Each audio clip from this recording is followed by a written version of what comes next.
Bien, buenas tardes de nuevo. No quiero robar mucho tiempo, solo lo que yo he traído son unas imágenes como comparativos, ¿no? Partiendo de estas misteriosas tablas.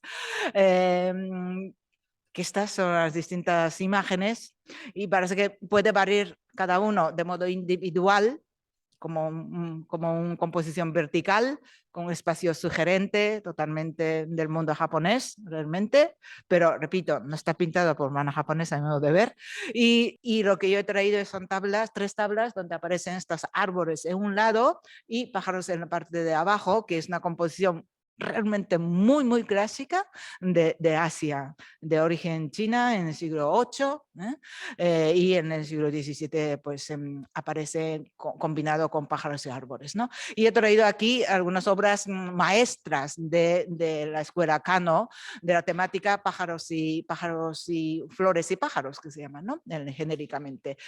Fondo dorado, nubes dorados flotando por ahí, siempre hay pájaros de distintos tipos y árboles, y pájaros que suelen estar debajo de esas ramas de árboles, y presencia acuática, como he comentado antes, ¿no? Otro ejemplo es esta, que no, pues otro tiempo. Bueno, he traído así para que sirva de comparación. Y esta es una fotografía de ampliación que hicimos en su momento cuando fuimos a verlo, para ver qué hay debajo. Habrá que hacer el análisis un poco más profundo, creo yo, ¿no? Ana. Pero bueno, ahí se ve que en la capa de enterado, capa de estuco, bol, que se veía algo color rojo, y pan de oro. ¿Vale? Y esta es la ampliación de ese pan de oro adherido, roto por el paso de tiempo y también por la superficie bastante rugosa de atrás, ¿no? Bastante roto. Y estos son pájaros, algunos muy emborronados, otros no tanto. Distintos tipos de pájaros, parece como manera como enciclopédica, una visión un poco enciclopédica de los pájaros. Eso es lo que percatamos cuando fuimos a verlo, sobre todo Félix de la Fuente, quien indicó ese carácter que nos parecía pues poco paralelismo con estos pajaritos de la escuela Kano, ¿no? Y aquí he traído una comparación. A la derecha es una de estas tablas y la izquierda es de escuela Kano. Pues no deja de ser parecido, ¿no? O manera de pintar esas bicromatismo que antes he comentado, de verde intenso, verde claro, o estas son detalles de la laca japonesa que tiene Museo Nacional de Artes Decorativas, ¿vale? Y este es famoso ave de pájaro, puede haber pintado después, porque no lleva emborronamiento, pero fuente de inspiración parece que sea esto, como ha comentado Javier Portus, de la edición de 1605, donde aparecen más aves. A lo mejor este libro pudo servir de fuente de inspiración, o esta es edición de Juan Eusebio Niemeyer, que es el jesuita español, de edición de 1635, donde aparece ese pájaro, ¿no? sin patas, ¿no? Y ahí aparecen más aves, de modo enciclopédico, porque se trata de naturaleza de América. Y ahí pues simplemente he hecho pues una comparación, corregido, ¿no? Los grabados de 1605, 1635 pudo haber circulado en la Nueva España, y pues empecé a hacer comparación con los pájaros que están pintadas. Esta pájaro desde luego no parece un pájaro japonés. Yo nunca vi pintado una pájaro así pues en la pintura japonesa, o un pájaro con esta pico zigzagueando como de una sierra, pues encontré un pájaro parecido ahí pues en la edición de 1635, o también de 1605, esa manera del pico, ¿no? Pero también hay un pájaro que, como he comentado antes, pintada, que es muy parecido al grulla japonesa, típica grulla japonesa que aparece pues en la escuela Kano, en la manera de posar pie, doblar piernas, etcétera, ¿no? Patas. Viene de este biombo, este pájaro. Y más flores que los pajaritos que vuelan. Pájaros que vuelan, pues bueno, esta es la edición de 35, que es una manera muy torpe de volar, Y estos son los de algún biombo de la escuela Cano, que asemejan más, a mi modo de ver, más naturalista, ¿no? Y este pájaro pues me recuerda a este pajarito que aparece en la Lacanamba. Por tanto, como un resumen, ¿no? La apropiación y la capacidad de apropiación y capacidad de fusionar las cosas foráneas y unir con la autóctona, tradición autóctona, es una de las características, ¿no? del arte del virreinato, y yo creo que por ahí, pues con esta perspectiva, ¿no? Deberíamos analizar estas lado trasero tan misteriosos que tenemos. Nada más. Muchas gracias. Aprovecho para transmitirle una duda que llega desde el Zoom, desde Xochipilli. Nos pregunta si la tinta con la que están hechos los pájaros puede ser ferrogálica. Eso ya a restauradores.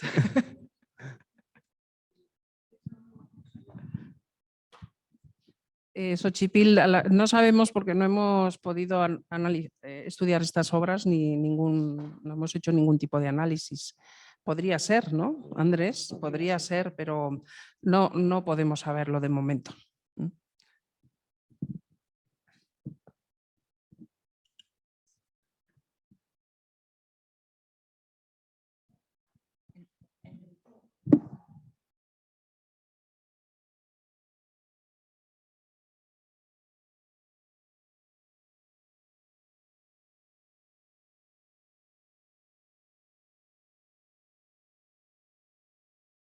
Hacer ahora alguna pregunta mientras Rocío y Andrés se sientan sobre este tema de las traseras, que os haya quedado a lo mejor alguna duda o algo, como ya Xochipilli ha mandado una pregunta desde México. Y si no, pues ya a la vuelta, ¿no? Vale, pues después de que hable Rocío y Andrés, sí que vamos a tener un turno para hacer preguntas y respuestas. Bueno, no sé si hace falta el micrófono o ¿Sí? Ah, bueno, sí. Vamos a empezar con la técnica. Nosotros aquí en el museo hemos estudiado hasta donde hemos podido, porque los límites nunca son abarcables realmente en este tipo de estudios. Hemos estudiado las tablas que pertenecen al Museo de América, hemos hecho análisis, que es lo que luego hablará Andrés, y hemos estudiado también toda la parte estructural de las que son del Museo del Prado, que están aquí depositadas, y las nuestras también. La colección particular, esta de la que hemos estado hablando ahora, pues no hemos podido hacer estudios porque nos ha dado la circunstancia, por eso este encuentro también es un poco para animar, para que esto continúe, es solo un principio. Yo me voy a lanzar a hacer nada más empezar, voy a hacer todas las preguntas, voy a soltarlas así todas seguidas, porque realmente es esta toma de contacto con este tipo de obras lo que te hace es hacerte más y más preguntas y bueno, voy a además utilizar una frase que me ha encantado de Sonia Ocaña, que en uno de sus numerosos artículos especializados dice: esa familiarización misteriosa que tiene este tipo de obras con el arte oriental, ¿no? Misteriosa porque es que no sabemos en qué grado, en qué medida, ¿no? Entonces nosotros aquí en el museo, desde los estudios materiales, pues intentamos hacer un acercamiento para despejar algunas dudas, y algunas creo que las hemos despejado, y eso es lo que voy a contar ahora. Pero empiezo con las preguntas. ¿Cuáles eran las preguntas? Pues para mí esto era muy novedoso. Yo empecé a trabajar aquí, pues sí conocíamos, pero esto no son pinturas al uso, no es una pintura de caballete al uso sobre un soporte de madera, no es una pintura de lo que conocemos en nuestro mundo occidental, incluso también en la Nueva España, ¿no? Esto es otra cosa. Y las preguntas que yo me decía, primero sobre la estructura. Las cuestiones estructurales. Este conjunto de obras que tenemos aquí tienen diferentes tipologías estructurales. Eso ya es llamativo. No son todas iguales. Las series religiosas sí pueden tener una tipología estructural más convencional, entre comillas, porque es más cercana a la pintura sobre tabla del mundo occidental, ¿no? Tanto en Nueva España como en Europa, con marcos exentos, unos tableros sobre los que se pinta, etcétera, con sus marcos exentos. Pero el resto de las series tienen otro tipo de estructuras muy complejas y que yo, desde mi conocimiento, no sabía clasificar, no sabía dónde situar, ¿no?, esas estructuras, ¿no? Entonces, me parece que es importante intentar conocer eso, porque la estructura está relacionada con los usos que han tenido estas obras, ¿eh? Y quizá por ahí podemos ir averiguando cosas, ¿no?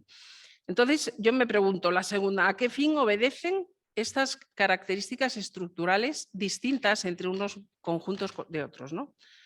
Aquí aparecen toda esa terminología que se le aplica también, biombos, rodastrados, respaldares, que aparecen en la documentación de la época, ¿no?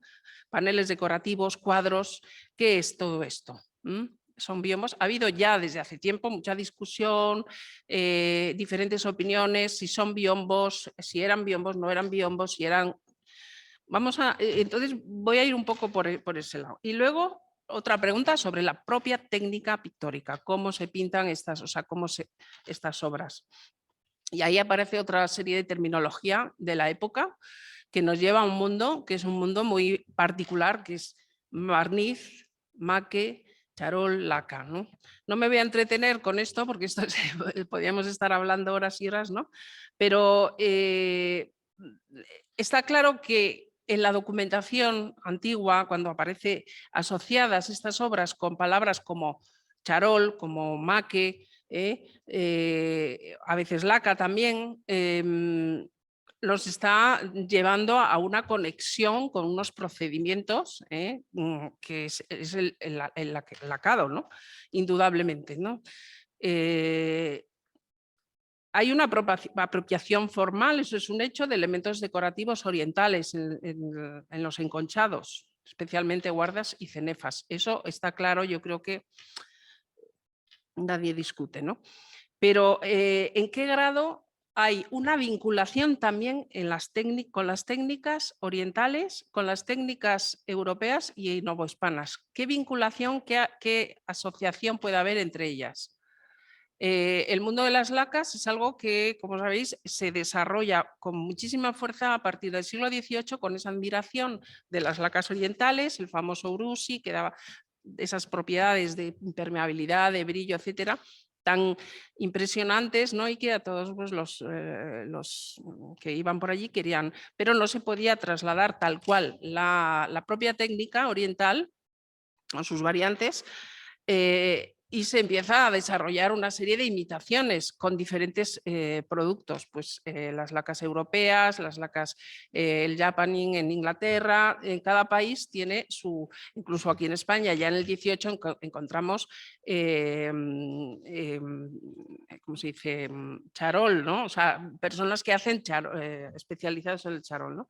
Y en general se están usando diferentes productos, aceites, más resinas, suele ser lo habitual. Son los productos, la goma laca, con lo que se van a reproducir esos acabados tan característicos de las lacas orientales, que es un acabado que se produce no con un simple brillo de un barniz como los que usamos en pintura de caballete, que lo usamos generalmente asociado a la pintura al óleo para darle una saturación última al color, ¿no?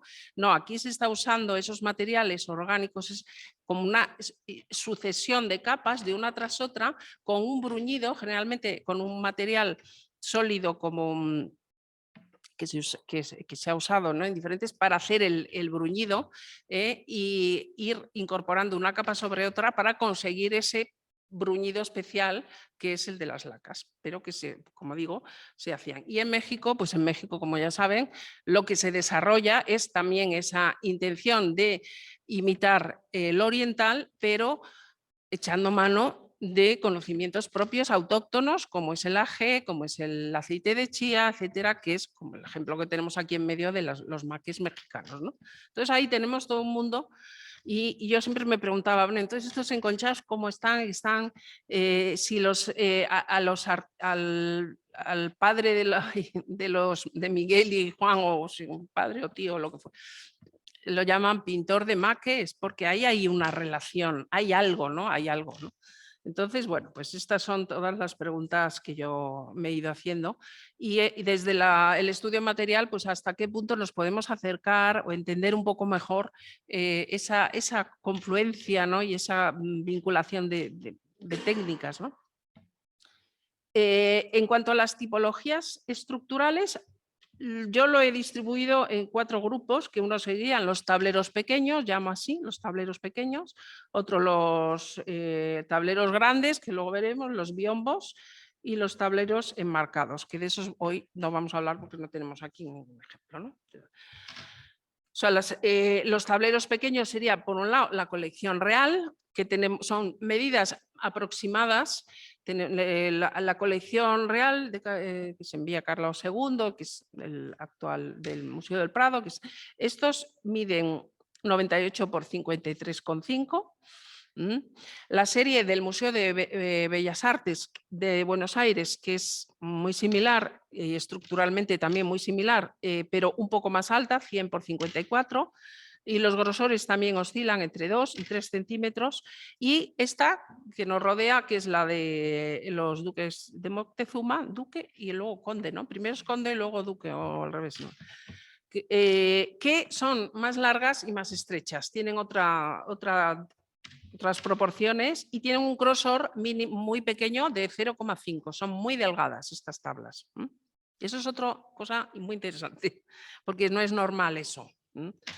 El siguiente grupo serían los tableros grandes, como los que tenemos ahí, que en este grupo estaría, por un lado, la serie de la conquista, que perteneció a los duques del Infantado, que están repartidas entre el Museo del Virreinato y el Museo de Franz Mayer, ¿no? La otra serie de la conquista, que es la que tenemos aquí en el museo, que no desconocemos el origen de esta serie. Y luego también esta otra, que es la que está en una colección particular de Canarias, que tengo solamente unas fotos antiguas muy malas, pero que bueno, las dimensiones, del virreinato, que se reparte también con el Franz Mayer, son más pequeñas, 1,63, pero estas del Museo de América y las que están en Canarias tienen unas dimensiones de altura parecidas y bueno, similares grosores, ¿no? En este grupo se podría incluir también la serie de Alejandro Farnesio, que está de la colección de Rivero Lake, que también tiene unas medidas muy parecidas a los del virreinato.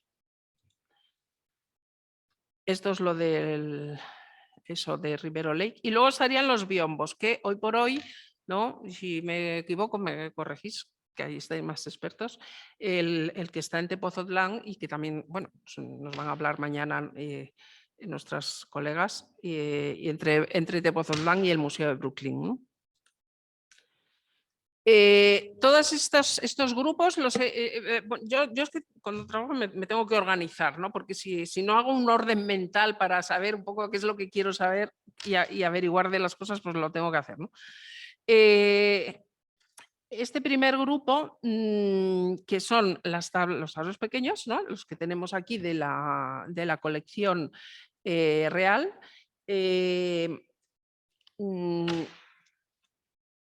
aquí tienen el reverso, son 2 centímetros y pico, ¿no? de grosor. Aquí tenemos un esquema de cómo están construidos, son 3 tablas. Cuando hablo de tabla es una pieza de madera, o sea, un corte del tronco, tabla, corte tabla precisamente, porque y tablero es el conjunto, porque muchas veces, pues para que me entiendan, yo me refiero tablero, el conjunto. Entonces, este tablero se compone de 3 tablas verticales con al hilo, ¿no? Y dos piezas que sujetan, que son las que ensamblan las tres tablas, que están encajadas a machembrado, y que es como esto que ven aquí en la pieza, en la parte superior y en la parte inferior. Encajan y es un sistema que es el que tenemos ahí enfrente. Ha funcionado muy bien, estructuralmente está muy bien, a pesar de que algunas tablas están muy separadas, que se ven muy bien en la radiografía, ¿no? Y bueno, lo vemos aquí también. Y lo que es muy interesante es que al desenmarcarlas, y cuando empezamos a trabajar para la exposición, pues vimos que tienen unas cajas en los laterales, en los dos laterales, arriba y abajo, con un orificio que penetra y que es, aquí se ve muy bien en la radiografía, que es para introducir algún vástago metálico, alguna pieza, probablemente pues para hacer algún tipo de articulación, como pues un gozne o una bisagra, que pueden ser de este tipo, no sabemos cómo eran, pero bueno, yo he puesto estos ejemplos que pueden servir porque está claro que tiene un orificio de introducción y que están pareados, ¿no? Uno enfrente de otro. En la primera tabla y en la última, en el lado izquierdo y el lado derecho, no los hay porque son primero y primero, ¿no? O algo así, ¿no? Que encajaría con una pieza, ¿no? Esto es interesante hacerle, por eso son las lecturas de las radiografías, aunque aquí tenemos esto es un defecto del revelado, porque son unas radiografías antiguas, se hicieron en los años 90, ¿no? Y bueno, pues hay que discriminar muy bien lo que son estos problemas de defecto de revelado de pues, lo que son las imágenes, ¿no? Aquí también vemos que estas tablas tienen en la parte inferior, en el lado inferior, unas cajas, es como estas, que en la radiografía se ve muy bien, aquí abajo. En este caso está rellena con alguna masilla, algún material, en otros casos también con la propia madera. Y esto es, aquí tienen los orificios de los vástagos metálicos, del anclaje metálico, ¿no? Estas cajas son, pues suponemos que para hacer algún tipo de soporte o de patitas o para sostener el biombo, porque ya, bueno, ya lo he dicho, esto parece ser que es un biombo de estrado. Un biombo de estrado, según pues la clasificación que nos da Curiel, por ejemplo, dice, estaban los biombos de estrado, que se llaman también biombo de estrado, rodastrado, que suelen ser de menores dimensiones, o respaldares, también se llaman así. Y que es lo que en el inventario de Carlos II, de 1701, que es donde se menciona por primera vez estas obras, dice 24 tablas pequeñas que pueden servir de respaldo o biombo bajo de estrado, de charol embutido de nácares. O sea, biombo bajo de estrado. Estamos hablando de una tipología de biombo que luego, pues uno consultando inventarios de biombos que venían, o sea, era bastante frecuente este tipo de mobiliario, ¿no? Más bajo, a lo mejor respaldo, pues a lo mejor era para cubrir o tapar, ¿no? el lado de la pared, en fin, y luego que tenían esa posibilidad de moverse y por eso la necesidad de tener una articulación entre las tablas, ¿no?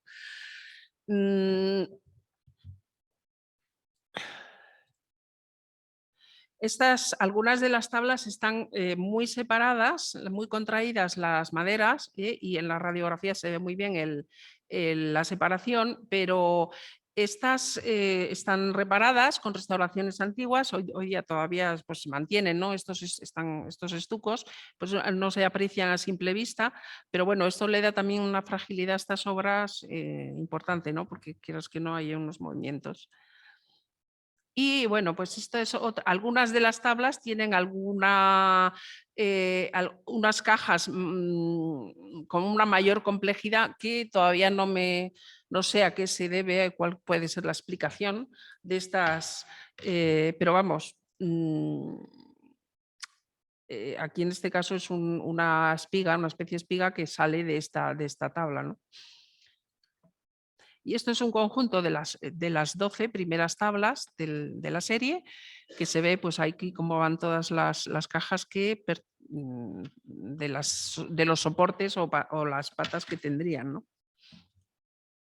Y estas son unas imágenes que he sacado de la serie de Buenos Aires para que veamos un paralelismo, que eso mañana nos lo va a contar con detalle Mercedes de las Carreras, pero para que veamos ahora en este momento que estoy hablando de estas series cómo es la construcción y por lo que ella explica en el libro, ¿no?, que se publicó en su día de la restauración y de esta serie, pues vemos que son unos tableros pero formados por varias piezas, por varias tablas, pero que están colocadas en sentido horizontal, no en vertical como en esta serie.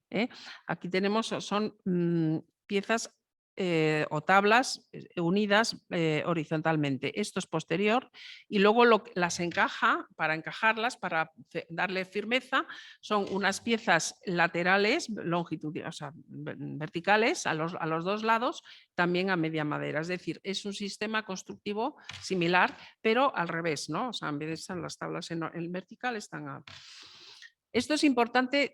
A lo mejor ahora no nos dice nada, pero la importancia también de estos estudios es ir sumando datos. Ahora pues no nos dice nada, pero en las próximas obras que estudie pues, uno va diciendo pues este sistema constructivo lo tiene en esta teta. Entonces eso nos puede ir acercando, ¿no?, de alguna manera algunas conclusiones.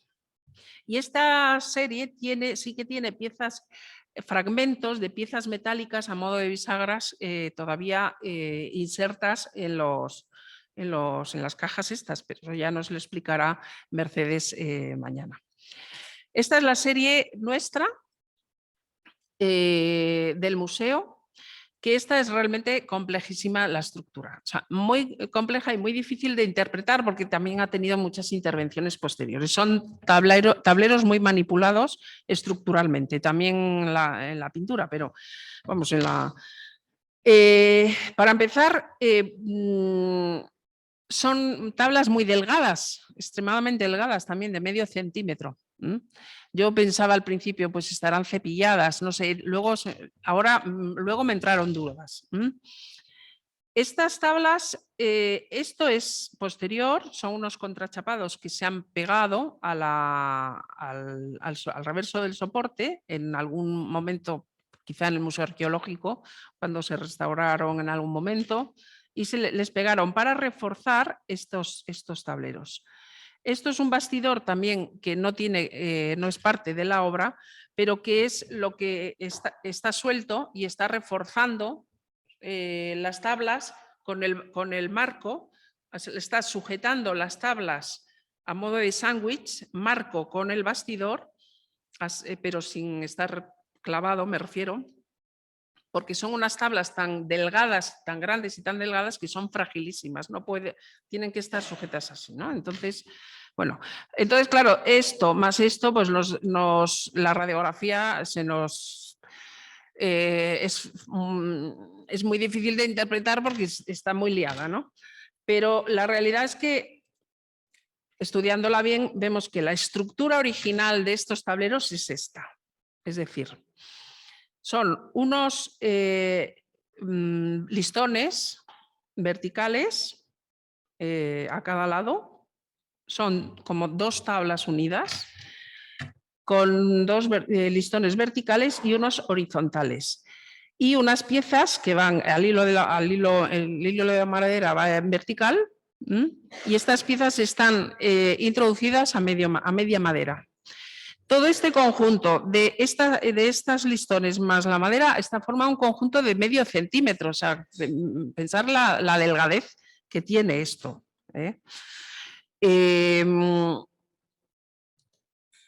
Aquí vemos estos dos listones que arman el conjunto en la zona central.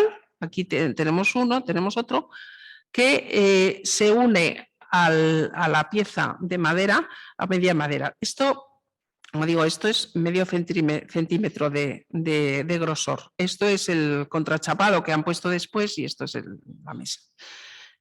Entonces, a mí esto ya es un hecho que me sorprende muchísimo porque no es una estructura normal de una pintura sobre tabla donde se necesita una solidez para que resista. O sea, esto para mí ya no encajaba con nada, ¿no? Y bueno, esta es la parte de aquí también, o sea, el listón lateral también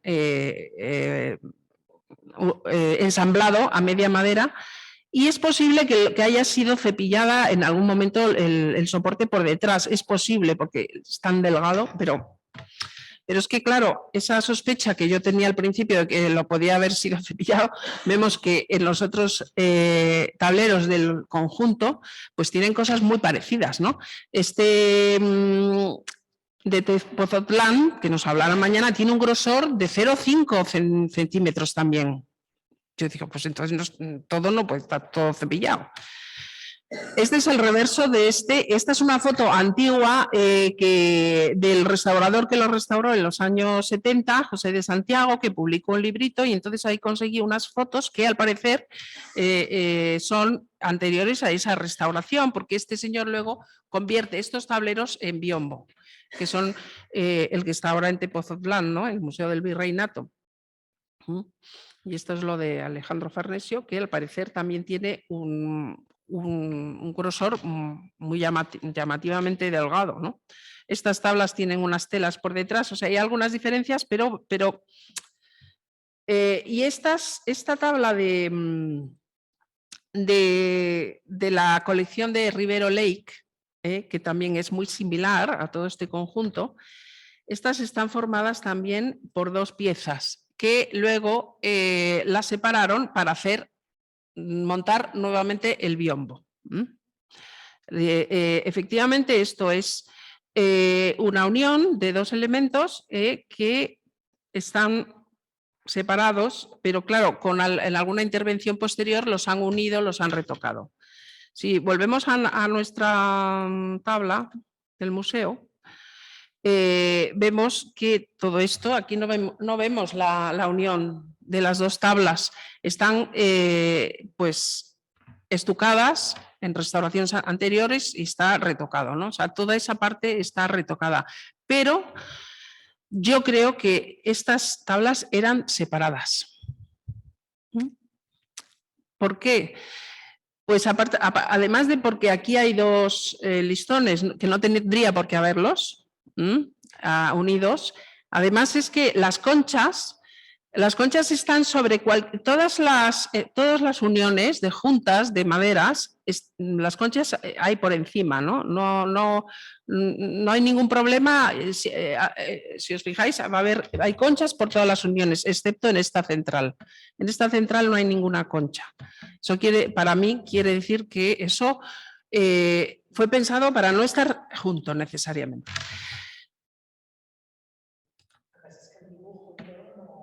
Ya. Eso, yo estoy contando los hechos materiales de lo que estoy viendo.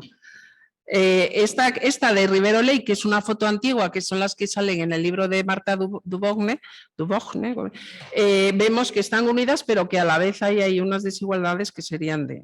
Y esta es otra, ¿no? Y esto es el otro, para seguir viendo coincidencias, es el biombo de que está en Tepoztlán y en Brooklyn, ¿no? Este biombo, bueno, pues tiene unas medidas de los paños estos, ¿no? De los tableros de 48,5, o sea que estamos hablando, pero claro, más grueso porque están pintados por las dos caras. Entonces aquí encontramos este ensamble a media madera de estos listones, muy similar, encontramos esto amachembrado para las esquinas, en fin, hay una serie de elementos que se repiten, de elementos estructurales que se repiten y que para mí tiene mucho sentido como biombo. Yo sé que estaba como ya se había desechado hace mucho tiempo que todas estas piezas fueran biombos. Yo creo que hay que volver a replanteárselo. yo creo que hay que volver a replanteárselo. ¿Y por qué? Porque también esto me ha hecho pensar, ¿no?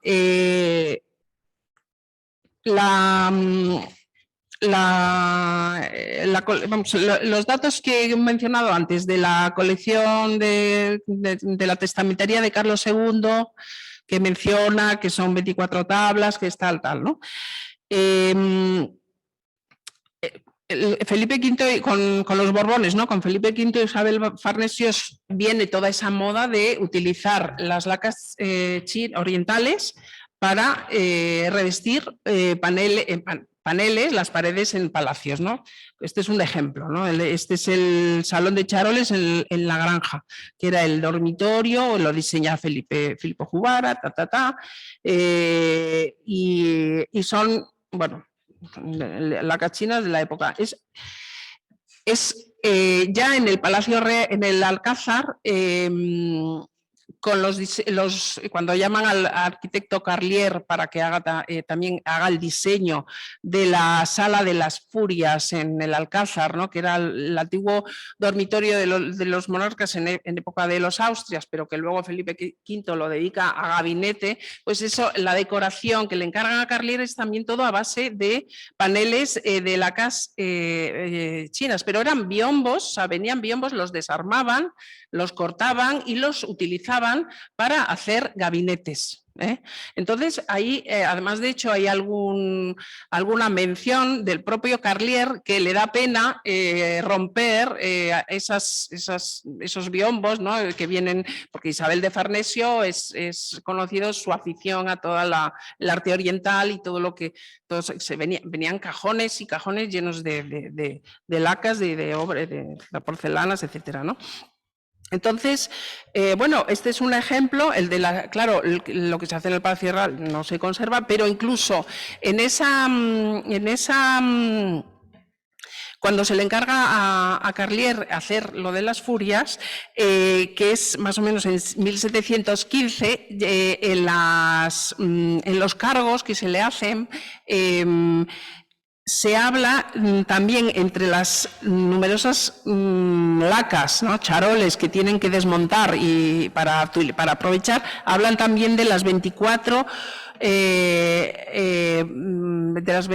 tablas que están en la bóveda del Tiziano, es decir, las que luego se van a ir al Palacio de la Granja a quedar allí. Es decir, ahí hay un lío con las lacas. En resumen, lo que yo quiero decir es que era muy normal que se aprovecharan estos biombos orientales para hacer mobiliario, para hacer revestimientos de paredes y, por lo tanto, manipulaban y desvirtuaban las estructuras originales. Entonces, bueno, es una conjetura, lo reconozco, es una posibilidad, habrá que estudiarlo, pero yo creo que por ahí me encajan mejor las cosas. Es decir, ciertamente, probablemente estos paneles no fueron utilizados como biombos. En la descripción que hace Pons de los del Duque del Infantado está hablando de un gabinete que están en la pared, pero puede ser un gabinete ya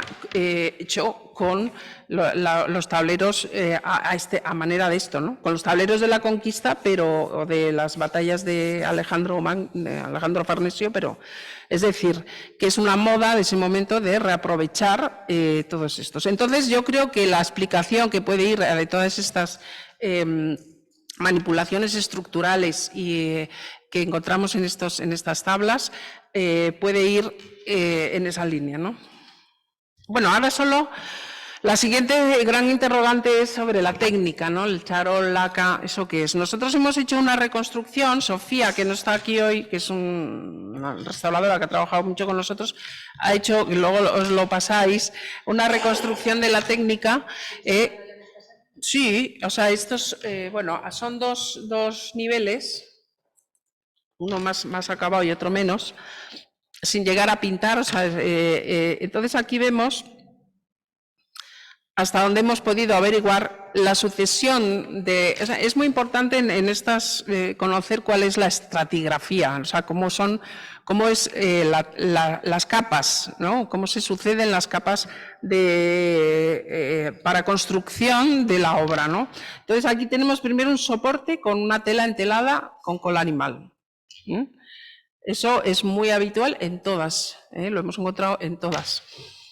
Luego viene una preparación de aparejo de yeso y cola, que puede ser estamos encontrando hasta 2 capas, o sea, una de yeso grueso y luego otra de yeso más fino.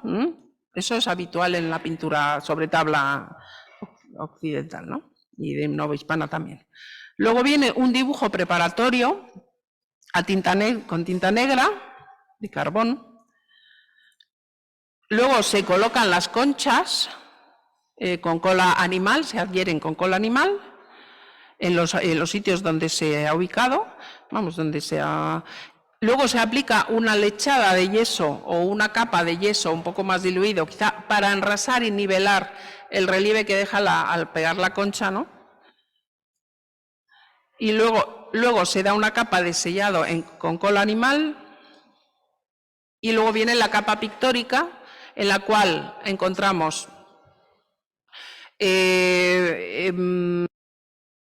o temple, estamos todavía ahí, Andrés ya nos aclarará algunas cosas, bueno, estamos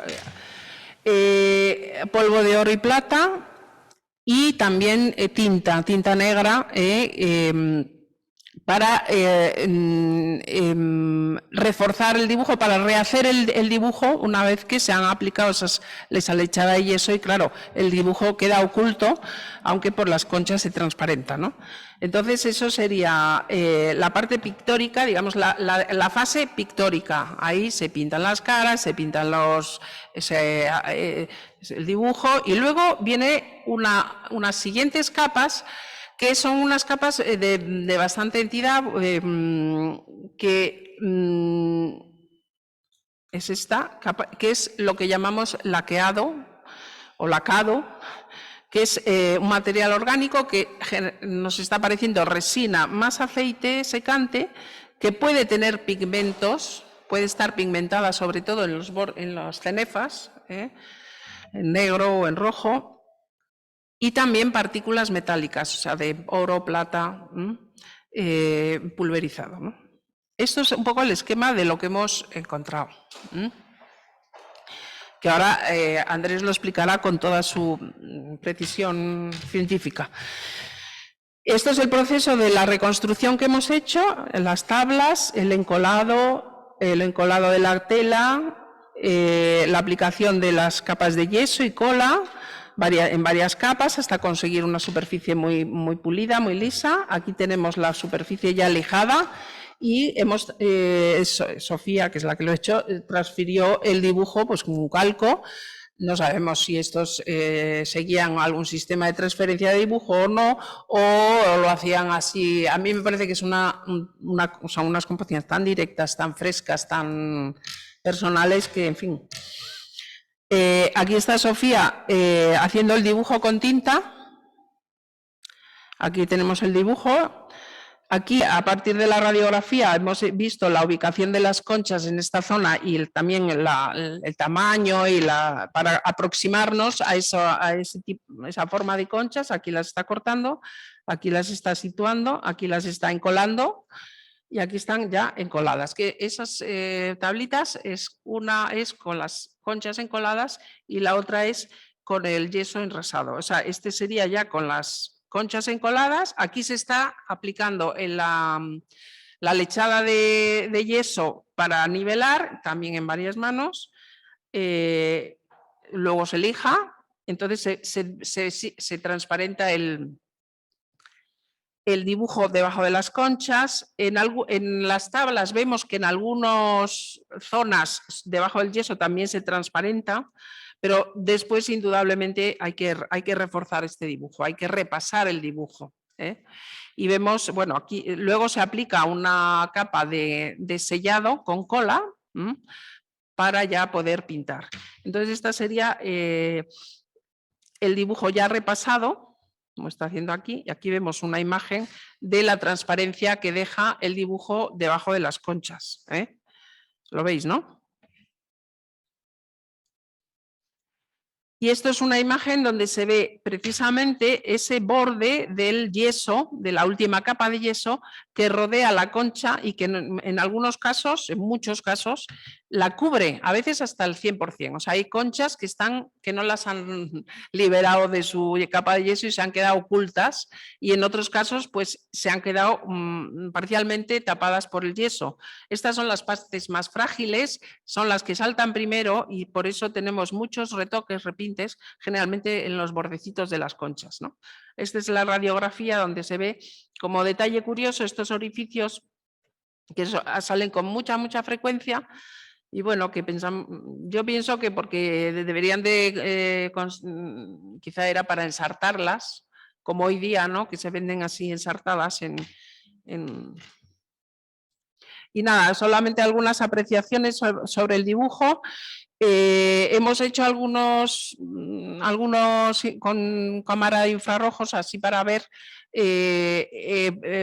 la posibilidad de hacer destacar más ese dibujo subyacente, que en realidad solo lo apreciamos prácticamente debajo de las conchas, pero debajo del yeso a simple vista casi no se ve.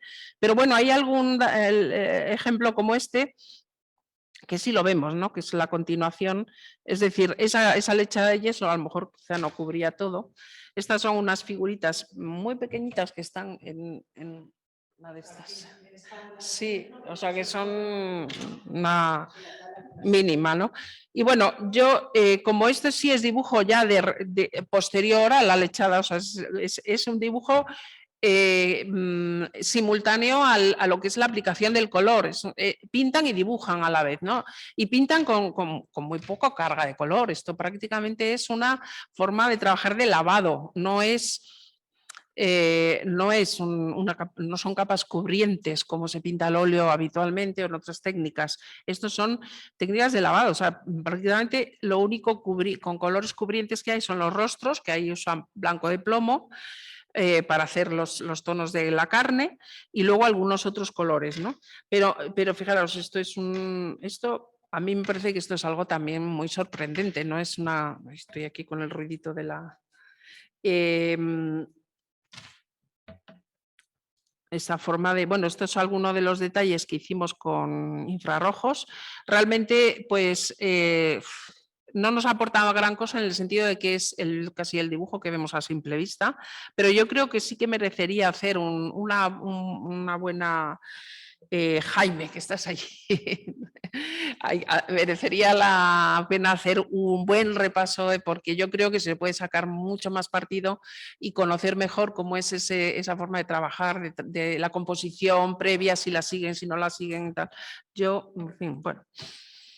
Y luego esta forma de hacer los árboles, ¿no? O sea, es que esto es puro dibujo, hay muchos datos de grafía, ¿no? de estas obras, como esto de hacer las hojitas, y hay muchas cosas que a mí me parecen muy orientales. Yo no soy nada experta en nada, pero es como que me está recordando continuamente. Luego, esa combinación de colores transparentes generalmente recurre mucho a las lacas, o sea, ojo, la palabra laca es polisémica. Ahora estoy hablando del pigmento laca, o sea, lacas tipo cochinilla, así que dan transparencias. No es... Los ingleses distinguen, ¿no? Lacquer y lake, que son dos cosas distintas. Nosotros no, usamos para complicarlo más. Entonces, aquí tenemos una veladura verde, pero aquí tenemos un verde opaco, y luego los acabados en oro, las pinceladas, el oro mate, el oro en polvo, que también lo utiliza para dar, bueno, aquí tenemos algunos detalles, y luego pues las carnes que sí, con estos 4 pegotitos ahí, este puntito blanco que es muy común también. Aquí hay una alteración de esos pigmentos que, bueno, ya será en otro momento. Los dorados, y esto es lo de la decoración, todas las fondos, los suelos, la parte inferior, están hechas con esta técnica de pulverizado de oro, como imitando la aventurina, que es pues polvo salpicado. Casi no se distingue a simple vista. También hemos encontrado polvo de plata, pues es que como eso se ennegrece, pues no sé. Luego pues aquí vemos en estas imágenes el arañado de las conchas, de los lijados. Y en la parte de los marcos, bueno, pues ahora ahí Andrés va a explicar en las cenefas. Aquí sí que vemos una forma de trabajar mucho más semejante a los maques mexicanos, en el sentido, no digo que sean los mismos materiales, pero sí la forma de trabajar, porque el aglutinante es mucho más compacto con el pigmento, y la utilización de brillos y mates a la vez. Y bueno, pues estas son estas capas en zonas donde está muy deteriorado, pero que se ve esa consistencia, ¿no?, de esas capas superpuestas que puede estar, o sea, pensamos que tiene que ver con esa técnica de laqueado. Bueno, como conclusiones, digo, estructuras y usos, es necesario seguir estudiando comparativamente las series y contrastando con información documental y, por supuesto, análisis químicos y eso. Son tableros de estructuras complejas que no obedecen a usos convencionales. Por eso me parece que era tan importante entender las estructuras. Y estas estructuras complejas pueden explicarse por su función original, en la que no se descarta el uso como biombo también para los tableros grandes. Esto es mi parecer. Y casi todos presentan manipulaciones que pueden tener su origen en la moda decorativa de utilizar tableros de lacas para cubrir paredes, a revestir paredes como gabinetes o salas de charoles. Se reconoce una afinidad con las técnicas de laca o charol consistentes en un acabado en capas sucesivas de aceite más resinas que dan como resultado el bruñido particular del charol. Es preciso profundizar en los análisis para identificar la naturaleza de los materiales, lo que puede ayudar a localizar geográficamente la tradición técnica. O sea, como veis, nosotros tenemos un acercamiento a los materiales, pero se puede profundizar mucho más. Bueno, se puede. Sería nuestro deseo y saber la naturaleza de los materiales te puede ayudar a situar geográficamente, ¿no? Indudablemente es así. Arte y técnica híbrida en todos los sentidos, eso es lo que a mí me parece, ¿no? Y tenemos que seguir preguntándonos el grado, ¿no?, de transferencia de aspectos formales y tradiciones técnicas asiáticas, hasta qué punto esas tradiciones técnicas se transfieren y se adaptan. Porque yo creo que aquí hay algo que está... Y transferencias de recursos pictóricos asiáticos, como el dibujo y los lavados. Para mí, cuando digo lavados, es esa forma acuarelada, pero que no es acuarela. Y apropiación de formas y de recursos técnicos locales novohispanos, que también sabemos habrá. Los materiales, ¿no? Las jícaras, cómo pintan las jícaras, cómo se ha ido evolucionando hasta llegar a estas obras. Bueno, pues... con esto acabo ya y le dejo sitio a Andrés, que ahora os va a hablar ya científicamente de...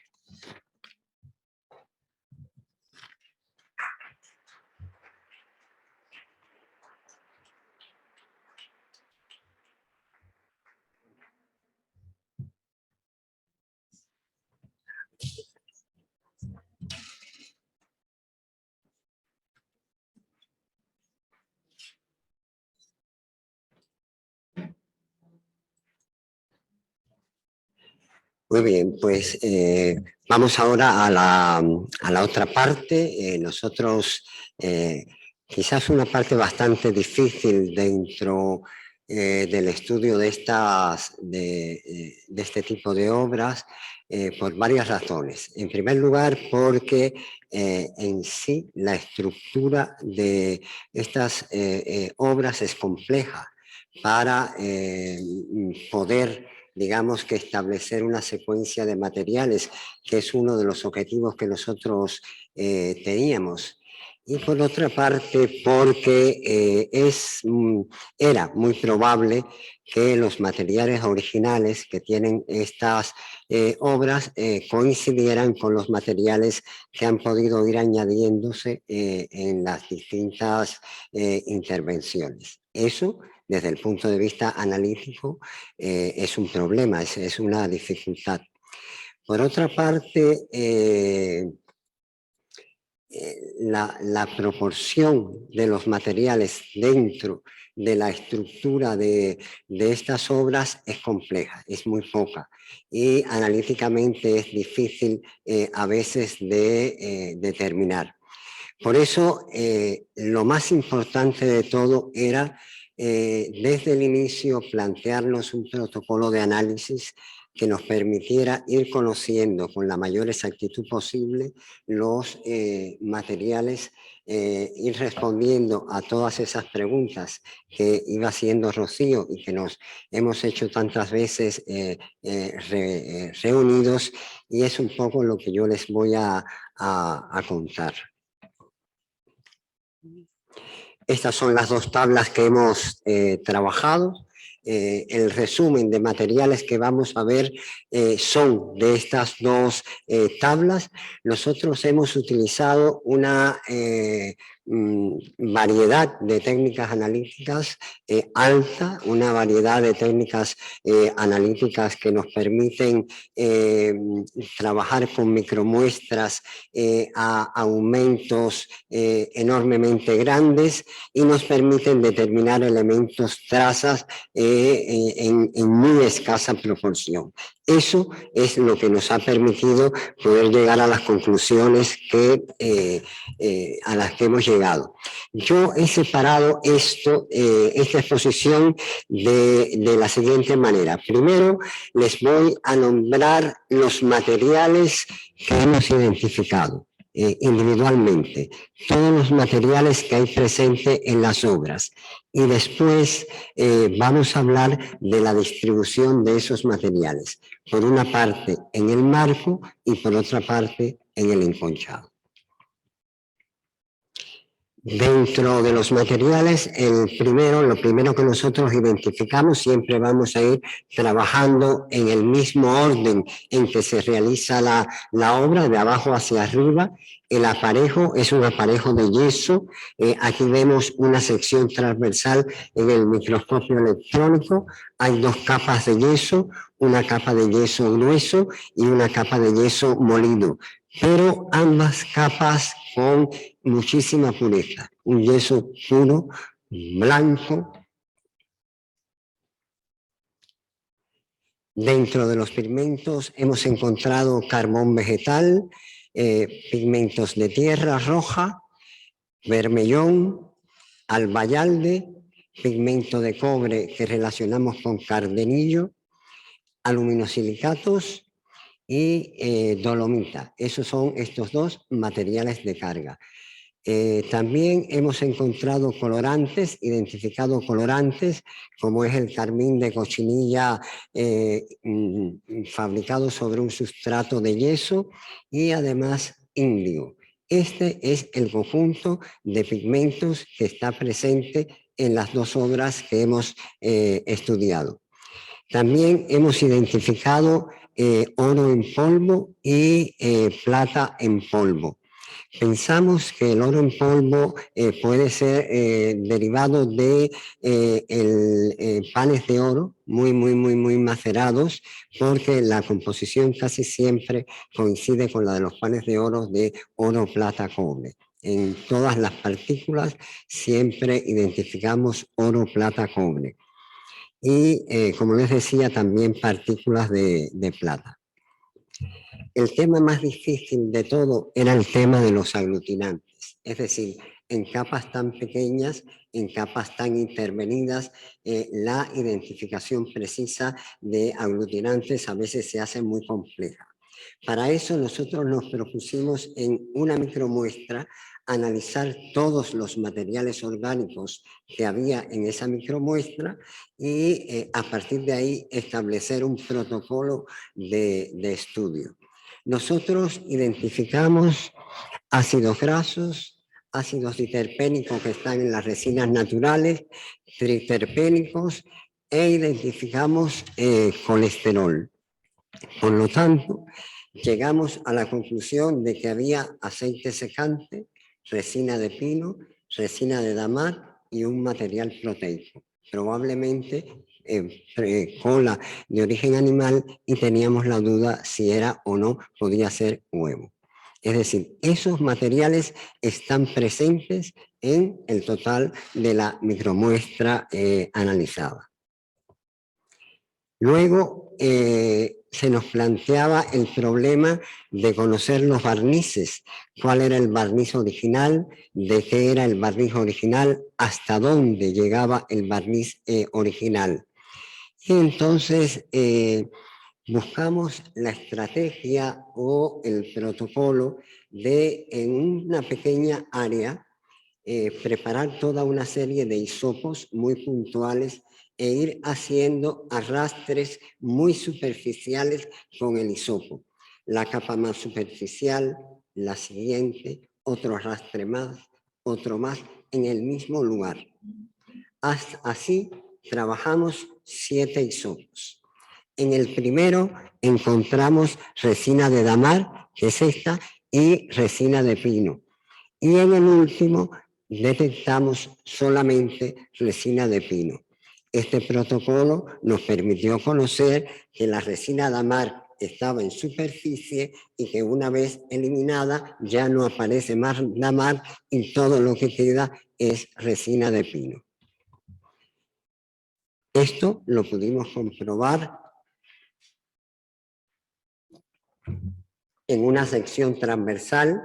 Esta es una micromuestra, la sección transversal está observada con luz ultravioleta para resaltar la consistencia de las resinas, y vemos cómo la primera capa es la capa donde hay aceite y resina de pino, y en la capa superficial es donde está la resina del barniz actual, que es la resina damar. ¿Me explico hasta ahí?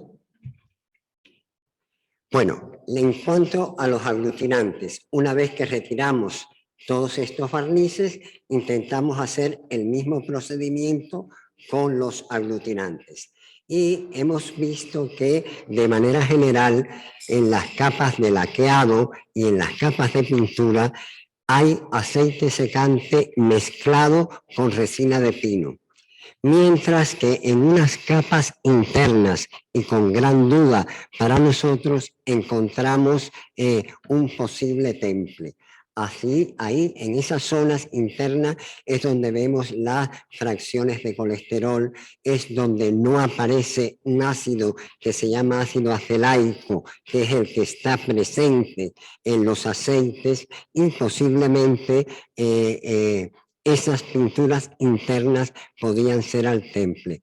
Pero no podemos olvidar que hay un momento en que el enconchado o la concha se pega al aparejo con cola. Por lo tanto, esa cola es un material común con ese posible temple.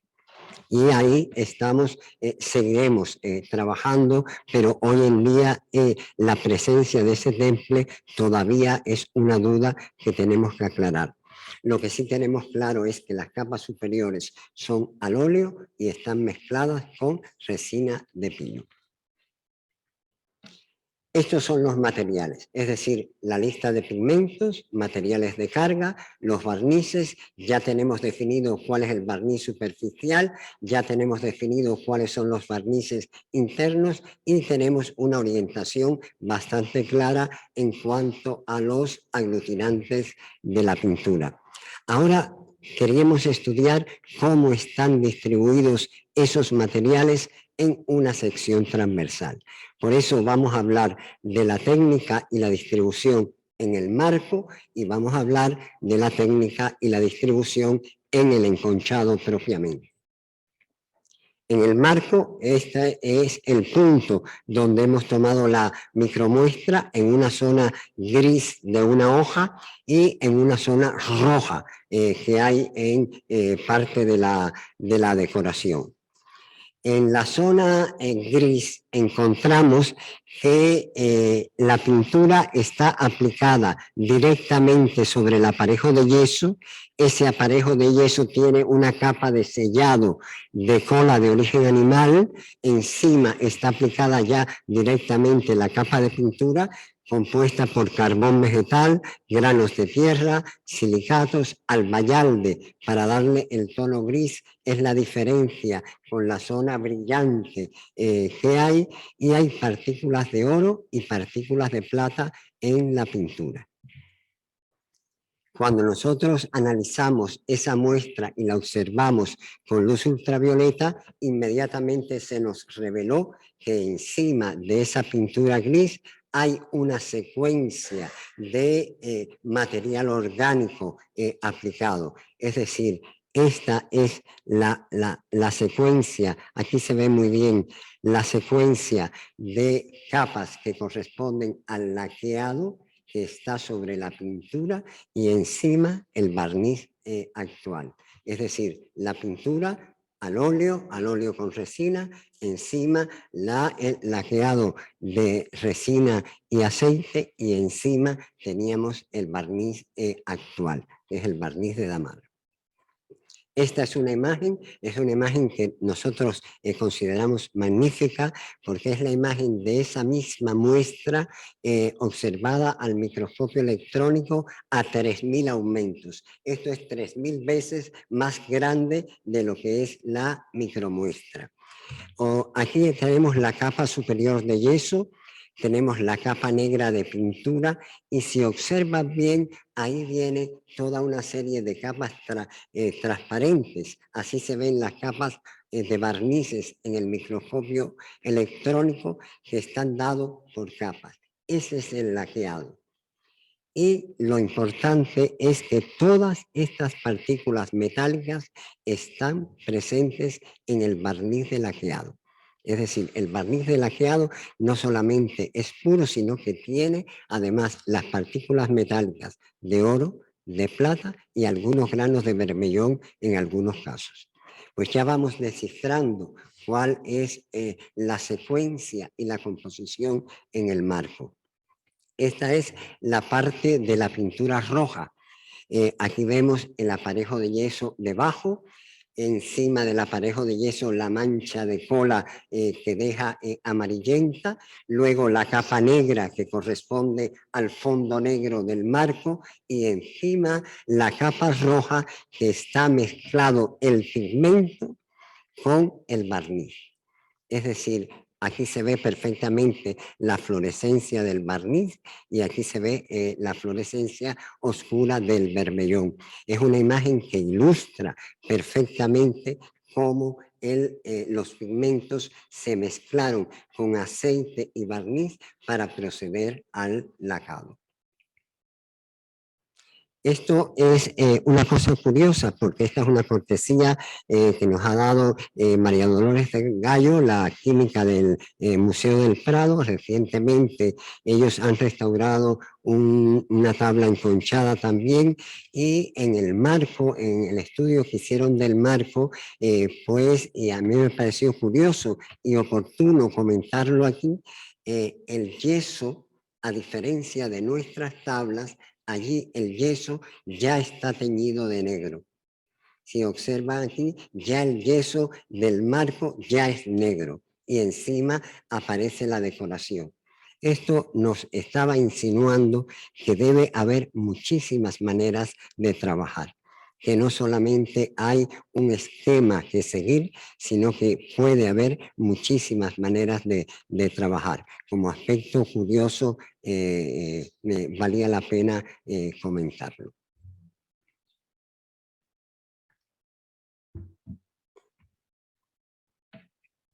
Nosotros, si vamos a describir en un esquema cuál es la secuencia que encontramos en el marco, Debajo hay un aparejo de yeso y cola de origen animal, una pintura al óleo más resina, más partículas de oro y plata, y encima un laqueado que puede tener partículas de oro, de plata y también materiales de carga. Porque nos llama mucho la atención que en la superficie de la muestra siempre encontramos partículas de dolomita, o en algunas muestras encontramos partículas de dolomita. Parece que la dolomita es uno de los materiales que se utiliza para ese bruñido final del lacado, y en algunas muestras detectamos esas partículas de dolomita. Hasta ahí la decoración del marco. Ahora vamos a ver la decoración del enconchado.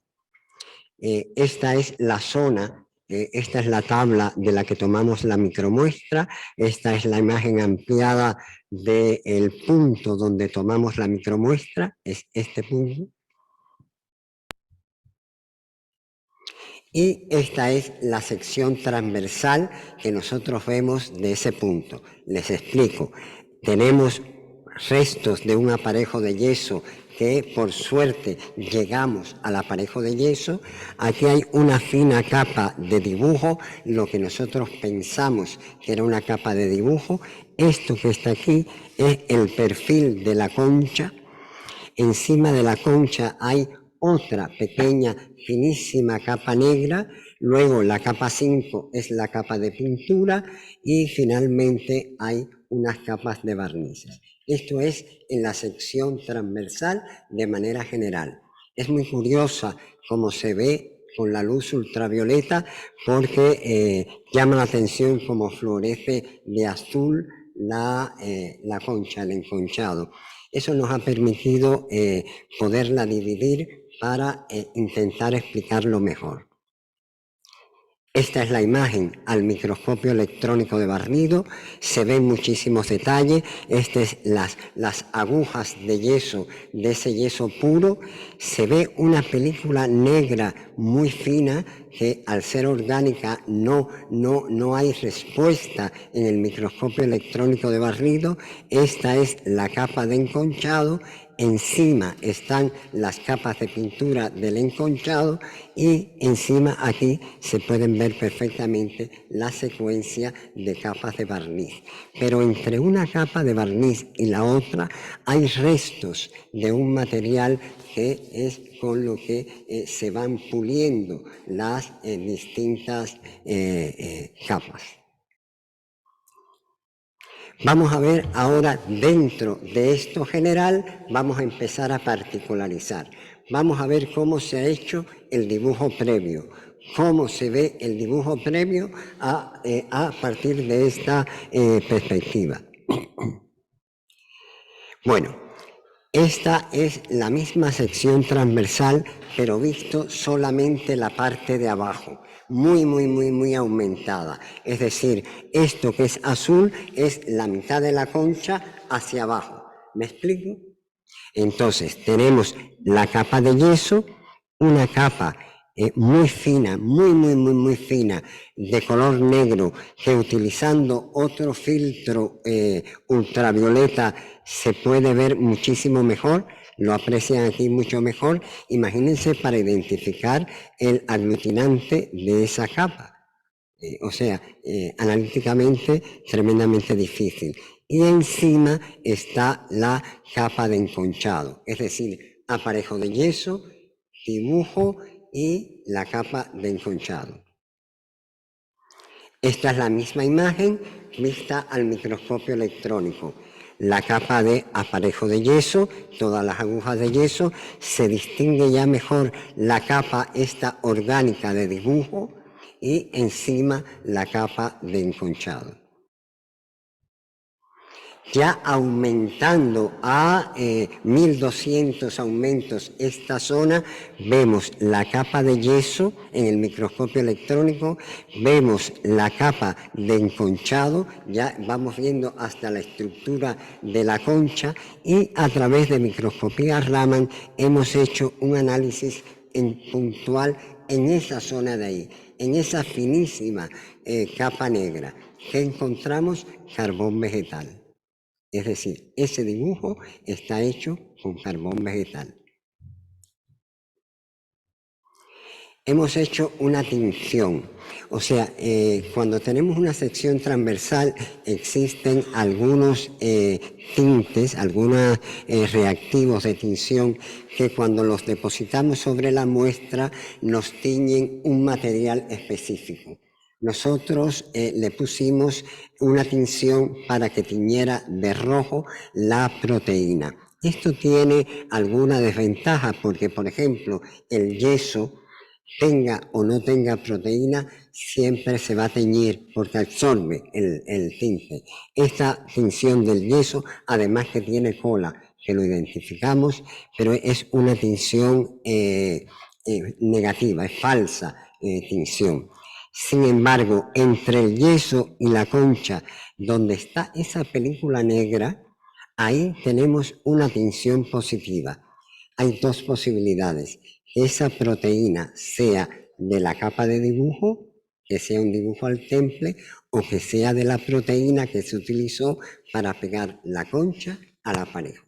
Hoy en día seguimos detrás de esta respuesta.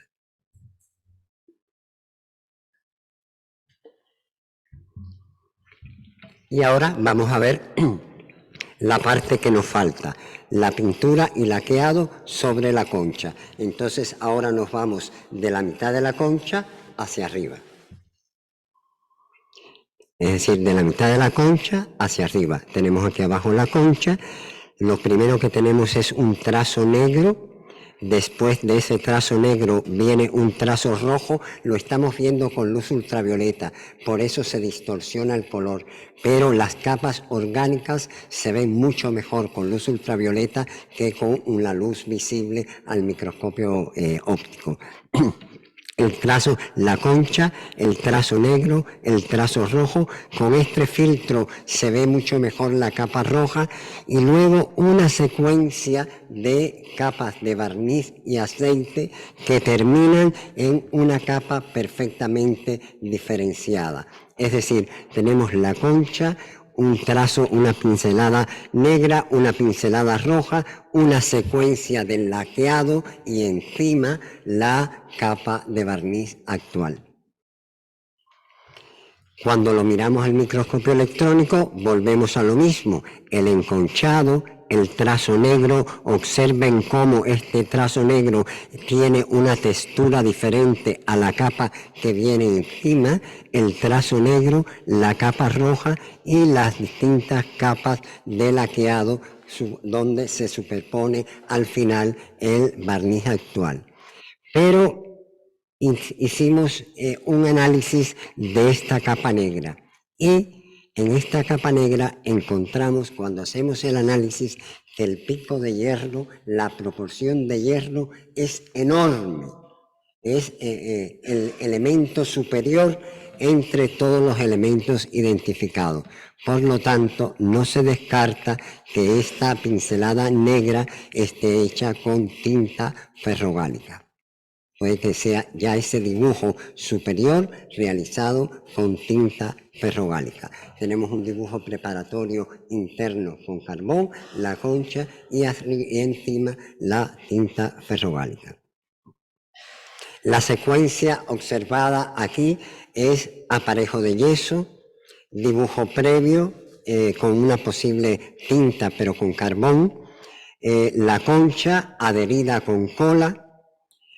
Luego viene la capa de pintura en una o dos manos más o menos empastadas y en algunos casos con una capa de dibujo subyacente como lo que acabamos de ver de la tinta ferrogálica y encima las capas de laqueado que están realizadas con aceite, con resina y con materiales de carga.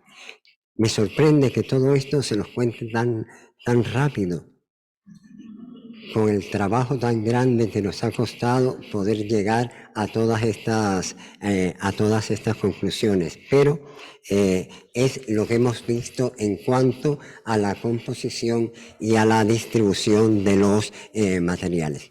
Gracias por escucharme.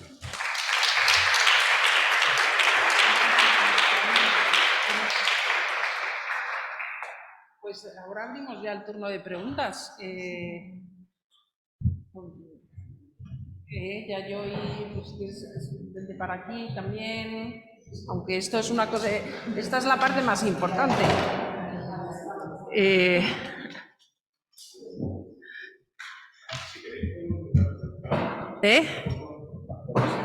¿Perdón? Ah, sí, sí, estaría buenísimo. Sí. Que les veamos también a ellos.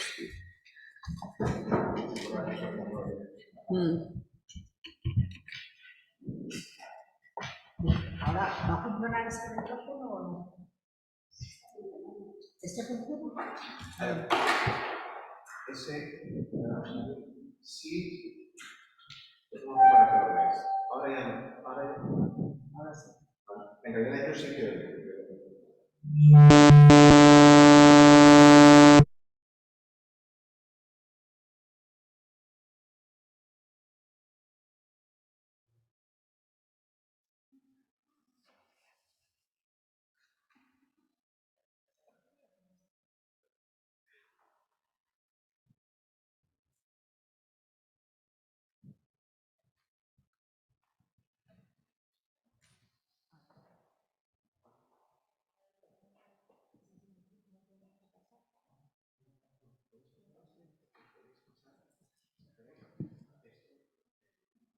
Esa soy yo. Eres tú misma. No quiero ver.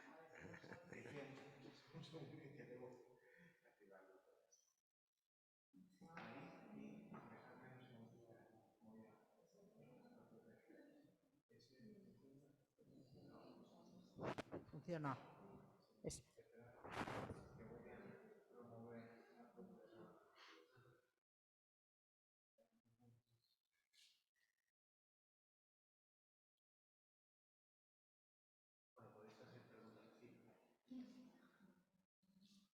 Pues vamos a empezar, ¿no? Porque Jaime, tú tenías una pregunta. Sí. No, es que si no, no te oyen. Y nada, me ha encantado. Es fascinante técnicamente esto, es increíble. Me ha quedado una duda, se ha hablado mucho, si realmente las conchas están encoladas o a qué conclusión habéis llegado. Habéis hablado de que están encoladas, pero no podría ser el dibujo el que esté... Es decir, todavía eso está abierto, ¿no? Claro, eso es lo que nosotros estamos, o sea, lo hemos dejado abierto. Realmente yo creo, y solamente creo, no lo he podido comprobar, que las conchas están encoladas, que la cola pertenece más a la concha que al dibujo, porque el dibujo realmente, si es una tinta con carbón, debe estar hecho con un azúcar, un hidrato de carbono, no con una cola.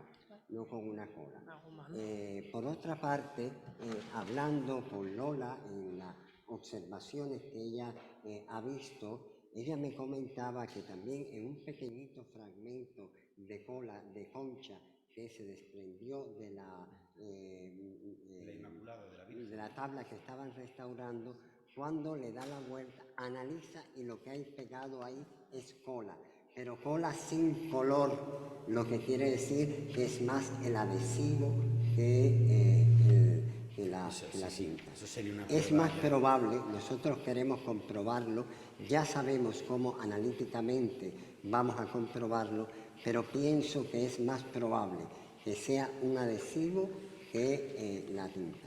Ahora, lo que creo, viendo todo lo que ha comentado Rocío, todo lo que hemos visto nosotros, que puede que haya más de un método de fijación.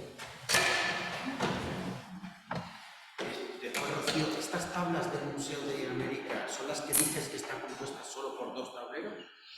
¿Estás enconchados del Museo de América? Los del Museo de América, estas están hechas... son como dos tableros unidos, aparentemente, Pero cada tablero se compone de varias piezas ensambladas con un... Son dos como dos soportes unidos. No estoy segura, no estoy segura. No sé si es toda una pieza de madera, o sea, una tabla con unos refuerzos a media madera, como vimos en el otro que salía de... Aquí puse una foto de Tepozotlán, que es lo que nos... ¿Y qué madera No es? estoy segura porque no lo puedo ver bien en la radiografía. ¿Y qué tipo de madera es? Que es tan... Parece cedro, parece... Ah, por eso es tan ancha, ¿no? Parece a cedro americano, sí. Y en las que sí se analizaron, unas de otra serie, creo que La vida de la Virgen, eso sí hicieron unos análisis, Raquel Carreras, y dio cedrela, pero estas no se han analizado, pero parece. Muy interesante. A ver, otra pregunta tuya, de Yayoi. Preguntas y comentarios. Por un lado, ese bastidor que se ha encontrado cuadrículas de parte de abajo es un sistema que utiliza en Japón para los biombos. Otro paralelismo. Otro paralelismo. Y encima pegan el papel, ¿no? En caso de Japón. Aquí una finísima Las madera. telas. Telas, maderas muy finas, sí. Sí, muy finas además. Eso como una observación. Mi pregunta era sobre conchas. ¿Qué espesor, qué grosor? Sí, nosotros, bueno, en la que hemos medido son más de 800 micras.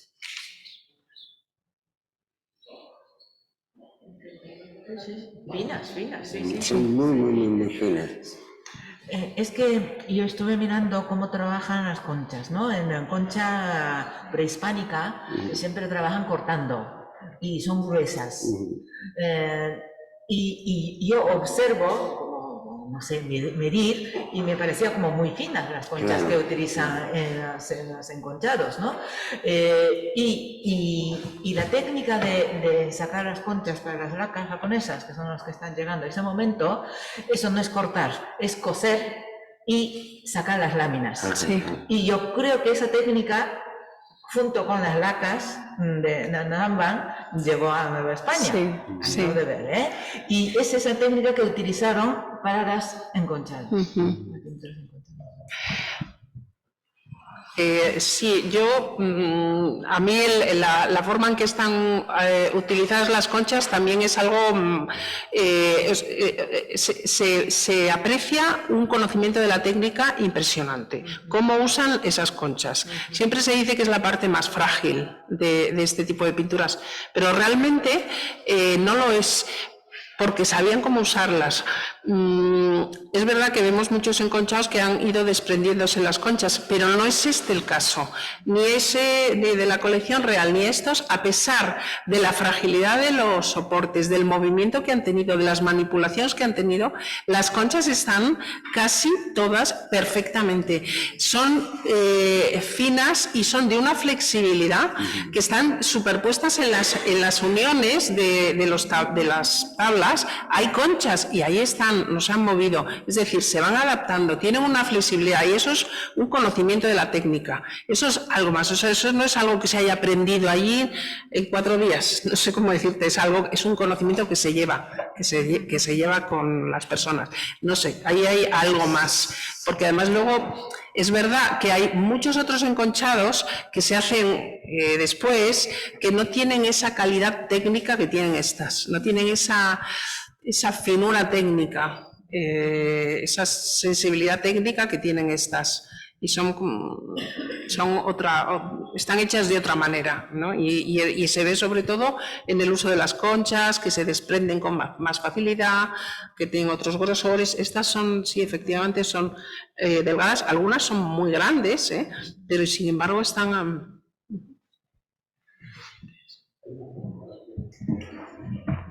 Después de todos estos análisis, ¿a qué consideran que se debe el color amarillento generalizado que tienen muchas de las pinturas?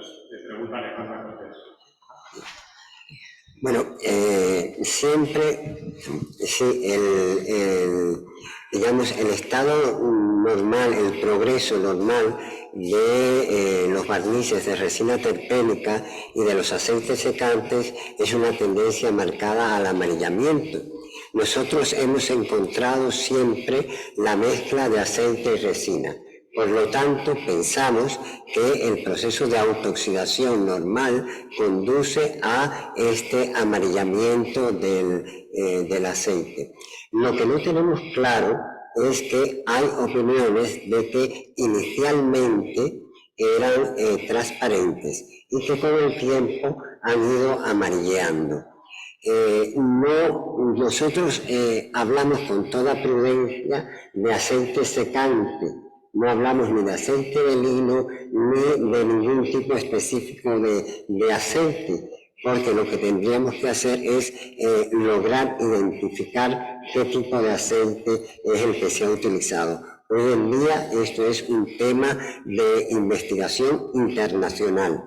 Así como antiguamente se asignaba el aceite de lino o nuez o amapola de una manera más fácil, ya se ha comprobado analíticamente que no es tan fácil realizar esa asignación. Por lo tanto, hoy estamos hablando de aceite secante, pero no sabemos qué poder de amarillamiento tiene ese aceite secante.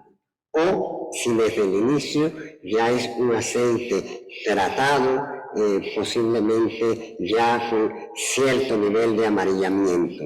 Lo que sí está claro es que la mezcla con resina ya le hace mucho más susceptible al amarillamiento, sin duda.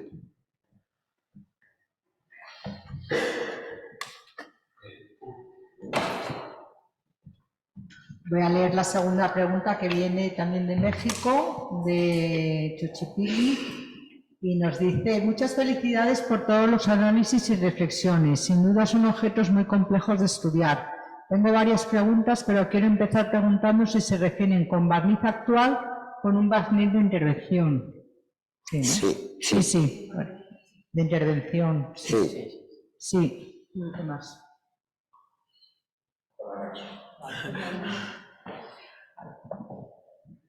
A ver, que en la sala hay una pregunta. Voy a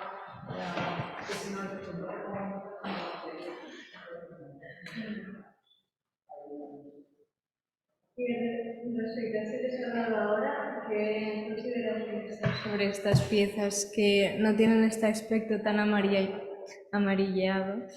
sino que ya se ve directamente el fondo mucho más blanquecino, como si no se hubiera barnizado?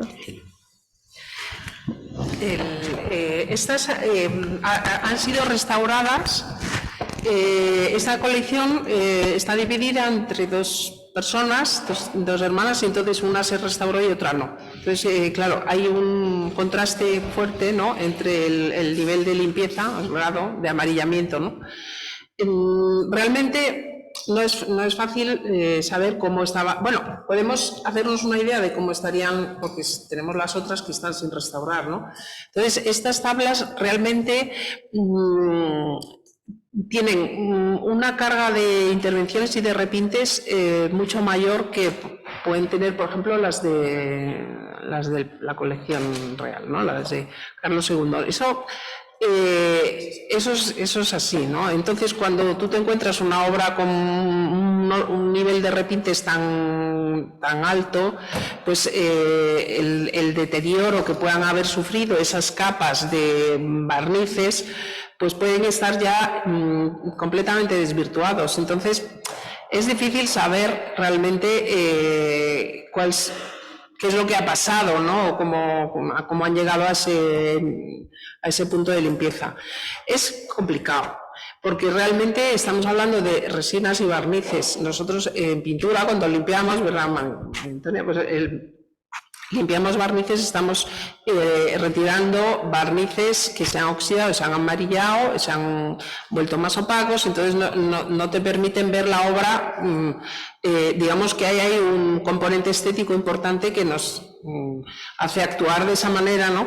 Pero claro, en este caso estamos hablando de unas obras que están realizadas con una serie de elementos. O sea, no es solamente un barniz que se aplica para dar una capa final y saturar el color, etcétera, sino que se está intentando conseguir un efecto muy determinado con esas capas, con esa sucesión de capas que además llevan un material abrasivo para conseguir el bruñido, etcétera, etcétera, ¿no?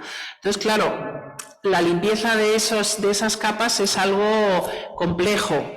Yo creo que esta serie está muy alterada, muy deteriorada y muy desvirtuada ya por la historia que ha tenido, indudablemente, pero no es fácil ponerse en la situación de cómo estarían antes si no hubieran sido tan alteradas. No sé si me explico. La diferencia está claro que es porque unas han sido limpiadas y las otras no, pero estas es verdad que están muy cargadas de repintes, ¿no? Entonces es difícil valorarlo, es difícil. Bueno, sí, al principio comentábamos que no solamente analíticamente son complejas estas tablas, porque la coincidencia de materiales originales y los añadidos en muchos casos pertenecen al mismo grupo, a la misma familia. Entonces no son complejas solamente desde el punto de vista analítico, desde el punto de vista de la restauración creo que generan una gran dificultad, precisamente por ese deterioro de los materiales, tanto los originales como los añadidos. Yo, coincidiendo con Rocío, creo que el problema de la limpieza de los enconchados no es tanto el material que pueda haber encima, sino el concepto. Cuando limpiamos pintura europea, partimos de que los barnices son aplicados siempre transparentes con intención solo de saturar los colores. Cuando ese barniz se ha amarilleado, altera la estética de la obra y debemos retirarlo y renovarlo por otro barniz transparente y ya está. Mi pregunta o reflexión es: ¿hasta qué punto creéis como especialistas que estos barnices, este laqueado del que habláis, era amarillo o se ha amarilleado con el tiempo? Bueno, realmente, potencialmente, son mezclas con una tendencia natural, lógica al amarilleo, porque una mezcla de barniz de resina de pino con aceite tiende a amarillar de manera natural. Si el laqueado se ha hecho con esta mezcla, evidentemente vamos a tener un laqueado con un tono amarillento. Pero de origen, Andrés, pero además en muy poco tiempo amarillea. Tú piénsalo, o sea, un barniz de almáciga de estos que se usaban hasta hace no mucho en restauración, en menos de 50 años estaban ya amarillos. Pero un barniz de almáciga sobre un cuadro de Rubens, sí, amarillea en 50 años. Claro, pero es que estas capas están cumpliendo otra función, es decir, ese es el amarillarán, no sabemos, como tampoco sabemos exactamente lo que es, porque, vamos, yo aquí sí voy a lanzar el maque mexicano, esa mezcla con la que se hace el maque mexicano, las lacas mexicanas, es el aje, que es esa cosa que sale de los gusanos, y eso ya de por sí es amarillento, o sea, si se usa solo, ¿no? Es muy amarillo y se mezcla con el aceite de chía. Entonces, todavía no sabemos realmente cuáles son esos aceites más resinas que están usando en los enconchados, no lo sabemos. Entonces, eso que tú preguntas, realmente no lo sabemos. No sabemos qué grado de amarillamiento tenían en el momento que se hicieron. Eso es verdad. Y eso es algo que habrá que... De todos modos, yo también me planteo que el laqueado, esas capas de laqueado, forman parte de la estructura de esta obra. Entonces, claro, no es lo mismo que digamos que el barniz de acabado sobre la pintura de Rubens se amarilló y lo quito. No, aquí el laqueado forma parte de la estructura de la pintura. Y si amarilló, si nos salieron las arrugas, claro, pues, ¿qué vamos a hacer? Es que es parte de la estructura. Claro. Sí. Es que yo entiendo perfectamente. Sí. Es muy buena pregunta, porque nos lleva a la reflexión. Es conceptual, puramente conceptual. Lleva a la reflexión. Perdón, ¿y cuál es la parte añadida, ¿no? Y que suscriptores de renovar, vamos, diríamos. Yo creo que la respuesta perfecta es lo que ha dicho Andrés. Si el laqueado es estructural de la obra, se debe respetar como estructural de la obra. Sí, la experiencia, la mínima experiencia que hemos tenido, aquí está aquí Mónica, que ha estado trabajando en los trabajos de conservación que hemos hecho, porque no hemos hecho más que pequeñas cositas, ya lo sabes María Antonia, ¿no?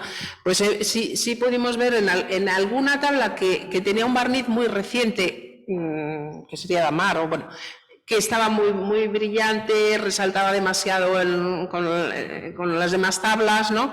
Entonces eso sí lo retiramos con una muy suave, pero era muy fácil retirar ese barniz sin alterar las capas amarillentas, porque no queríamos, por supuesto, de tocarlo, ¿no? Entonces, en ese caso, sí. Pero claro, si tú te pones a eliminar repintes de óleo o de aceite, imagínate, antiguos, como pueden ser las que tienen así, ya tienes que meter unos disolventes como mucho más potentes que puede ser problemático ya con estas capas, indudablemente, ¿no? Entonces, claro, ahí viene la complejidad. Por eso digo que no podemos hablar, porque realmente las circunstancias de estas tablas no son las mismas. Aquí están mucho más alteradas, mucho más desvirtuadas, en fin. Eso es. A ver, hay algunas preguntas de fuera. Dice, en relación al dibujo, eso ya lo hemos contestado, ¿no? Han identificado... no. Han identificado, además de la tinta ferrogática, tinta con goma referida un poco como a la tinta china. No. Respuesta, no. En relación a los colores, el índigo que han identificado da tonos azules y verdes, o posiblemente los verdes están hechos con cardenillos, una combinación de ambos. Y sobre este tema, en sus enconchados, ¿el color se conserva más sobre el fondo de yeso que en la concha? Yo creo que hay un tema, es muy interesante esta pregunta, muy interesante. Muy interesante esta pregunta, porque en la primera hemos visto índigo y hemos visto la mezcla de índigo con cardenillo. Las dos cosas en la decoración vegetal y en algunos tonos más azules, pues están hechos solamente con índigo. El verde, sobre todo el verde intenso, lo hemos visto en la obra que hemos trabajado con una mezcla de cardenillo y con índigo. ¿Cuál era la otra parte que se me olvidó? ¿El color se conserva más sobre el fondo de yeso que en la concha? Yo creo que hay varios factores que hay que tener en cuenta. Por una parte, sobre el fondo de yeso, la pintura es más empastada. Sobre la concha, la pintura es más aguada. En muchas pinceladas que hay sobre fondo de yeso, la pintura es casi al óleo todo, mientras que en la concha encontramos esa mezcla de aceite-resina. Entonces, digamos que la susceptibilidad al deterioro es mayor en la pintura sobre la concha que en la que está sobre el yeso, pero no siempre ocurre así. No necesariamente pero sí es más susceptible la pintura sobre la concha al deterioro que a la que está más empastada sobre el yeso. Ahora, no siempre ocurre así. Una pregunta, sobre todo para Yayoi, pero en general. Cuando estamos viendo la serie de la colección real y la del Museo de América, que tienen este tono un poco amarillento, y después de ver varios enconchados, y pensando que puedan tener ese tono amarillento, la misma función que pueda tener en los bombos canos, ese color amarillo del papel de oro. El dorado. Sí, no lo sé. Es una reflexión después de ver muchas. Pues no sé qué decir, porque el fondo amarillento de todas estas pinturas enconchadas No sé si es amarillo como lo que estamos diciendo. Claro. O es una inspiración de fondo dorado de los yombos, ¿no? Que estamos llegando a Nueva España. No te voy a contestar. Ok. Muchas gracias. Si envejecía a los 50 años, hay posibilidad de que fuese intencional para darle ese tono. Sí, no se puede descartar tampoco. No se puede descartar. Porque es cierto que esto tiene más... Perdón, es cierto que esto tiene una posibilidad de que tenga, lo que dice Ana, un carácter más amarillento porque se asemeja más al dorado de lo asiático, ¿no? Y luego quería hacer otra pregunta. Esperaros, entonces vamos ahí. Y ahora después de Eli. Bueno, yo es que sobre esto que decían de las resinas, o sea, a mí me interesaba mucho, por ejemplo, cuando hablaba del marco, ¿no? Cuando hablabas de la estratigrafía del marco, porque también describías, ¿no?, en las capas sucesivas que se usaban los barnices, ¿no? Y que eran unos barnices que, como yo veía cómo describías, y que también tienen como unas cargas, ¿no?, de estos polvos metálicos, que al final, en combinación con el bruñido, pues la idea también es, digamos, yo creo como la intención general de este tipo de pintura, ¿no?, que es que brillen, o sea, que tengan mucha luz como desde dentro, y que los mismos materiales, digamos, que desde dentro con los que están constituidos se apliquen de manera tal que contribuya, digamos, al efecto final que se logra. De la luz del maca. Claro, entonces me parecía como súper bonita la reflexión esta sobre si era el amarillo, si formaba parte, porque justo, ¿no? O sea, este marco, pues digamos, pues es una parte que limita, ¿no? No está, digamos, integrado dentro como tal de, digamos, esta resina que podría tener el problema del amarillento o no, porque pues al final tiene unos colores oscuros, tal, pero que en general me da la idea de que tanto en el marco, ¿no?, como en la parte interior, o sea, los barnices forman parte de una estructura como muy compleja, ¿no?, pero que al final buscan un efecto óptico, que era lo que me imagino que en su momento le llamaba la atención a la gente que compraba esto, ¿no?, que era que brillaran tanto. Claro, es un efecto óptico. No podemos saber cómo es en ese momento cuando se hizo, pero que había una búsqueda de un efecto óptico determinado, la hay. Entonces, claro, si tú eliminas ese efecto, sea el que sea, aunque sea alterado con el tiempo, lo que sea, estás llegando a un nivel que no es el suyo, o sea, es como, no sé si me explico, es como lo de las capas de resinato de cobre, esas de la pintura del siglo XV, o sea, son capas veladuras que se han alterado y oxidado con el tiempo, pero si las retiras, lo que te estás encontrando es una capa subyacente que se aplicó para estar cubierta, no para estar descubierta, ¿no? Entonces eso es un poco la dificultad, ¿no?, de que efectivamente esas capas cumplían una función.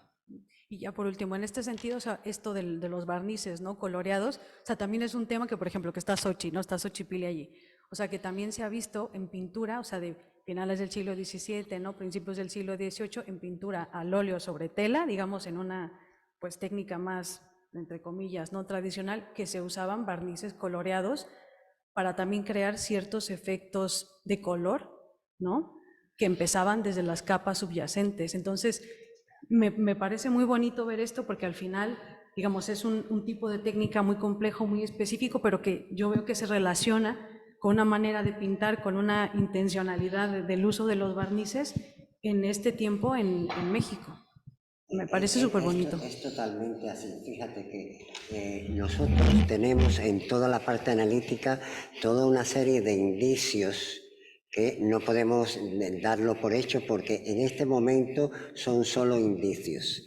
Pero hay una tendencia, estamos observando una tendencia a que cuando las partículas metálicas están en el barniz son más de plata, mientras que cuando están más en la capa de pintura son más de oro.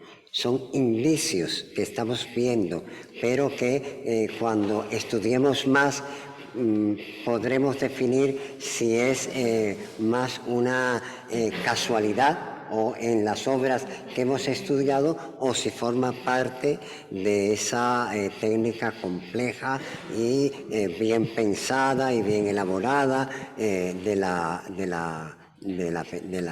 acabado.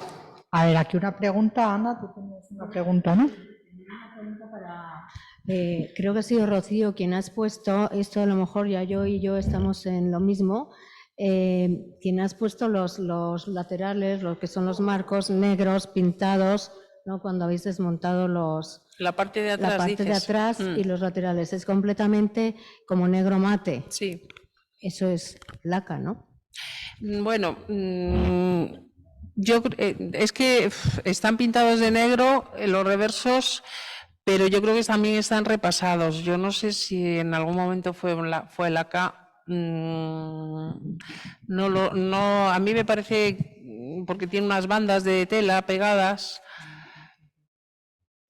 no me lo parece, pero puede ser que lo fuera en algún momento, como lo han repasado varias veces.